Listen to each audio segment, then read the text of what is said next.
I don't know that I would have been able to get through it as well as I did without the support of my partner and my family. I was very open with them. If they wanted to have a look at the wound site, I was more than happy to show them. And I encouraged any of my family members, for any appointments that I had, they were most welcome to come with me. And I had the support right through, and I still do have it. I felt like pulling the pin 3 or 4 times during this last 12 months. I was just, you get in tears. Nothing's changed. I'm feeling sick. I'm feeling awful. I wouldn't have got through this without my wife and especially my daughter being available at all times. I don't think there's any need to be brave. Looking back on it, I've faced a lot of, since then, a lot of sorrows because of the diagnosis, but people would share that with you if you let them. I was at a friend's place and she rang me on my mobile and it was normal conversation, and by the end of it she said, basically, by the way, I've got breast cancer. It was just a surreal experience and I'd never done it before, so I didn't know how to react to a lot of things. What I've said to my family is that feel free to say what you have to say. If we cry, we cry. If we get angry, we get angry, but let it out. And I said, and that helps me healing within myself as well.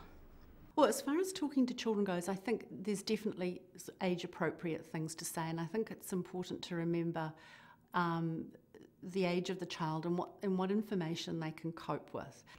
Kids are fairly resilient, I find, and they just wanted to know if I was going to die or not. They didn't care about all the other bits and pieces that might have gone with it, and the only other question was that even at 10 years old, she worked out that, this could happen to me. Try and be as honest as you can, because if you start fabricating stories, lies build on lies, and eventually you get caught out. I had grown up with a mother who was unwell most of my life, and my biggest fear always was of being a sick mother. And so for me, going through chemotherapy, having a 12-year-old daughter witness, that was horrific for me. It was my worst nightmare. I just didn't want her to have to manage having a mother who was sick. I've always been one, like you say, to kind of be there at the forefront and, make sure everybody's okay. And especially with my sisters, I've always felt like I'm the one that's got to lead the way for them and, be a good role model and things like that. But the tables did turn big time for me. She needed one person to be strong for her and to be her rock.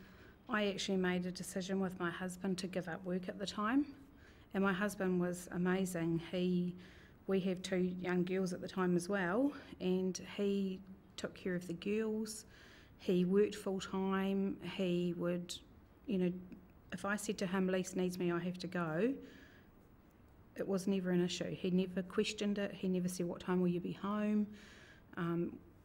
So I think having really supportive, either husband or other siblings was great. The support I think Kath needed from me was to be her memory, to be there, just to be a prop, to hold her up.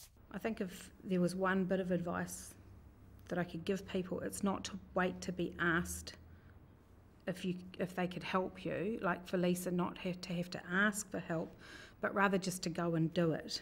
Going through the treatment, making sure Deb was all right, protecting her from the normal, the outside life, the finances, the worrying about the business, getting the money in, the animals and all that sort of thing, making sure people weren't harassing her more than she was able to sort of deal with, just everything. She felt horrible because I had to do some things that normally we would do together, or, and so she felt awful for that, but, for me it was just, it's just got to be done, So now for me, I know I've gone into that little distant room that's made me survive, in a good way, because you have to do it that way. For me, I have to do it that way to get through each day. But now I'm afraid that I don't know if I can bring those walls back down and get back on with what we had. Though my husband's close, I think when I was going through this, he was uncomfortable. He didn't know how to comfort me. He didn't know how to relate to me. I don't know if it's a guy thing. My dad would have been able, but my husband couldn't. I mean, he tried to be there for me in his way, but it wasn't enough.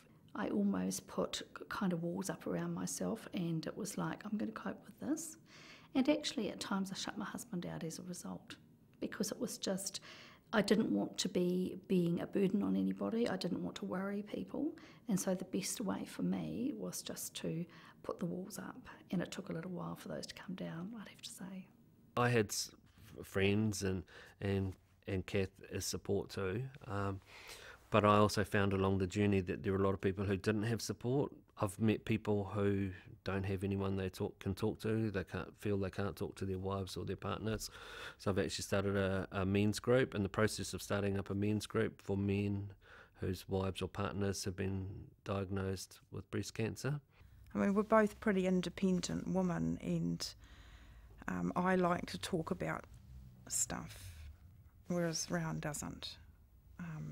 She internalises a lot of her stuff, and it was quite hard because for a long time it's all about me, and people tend to forget about the partner.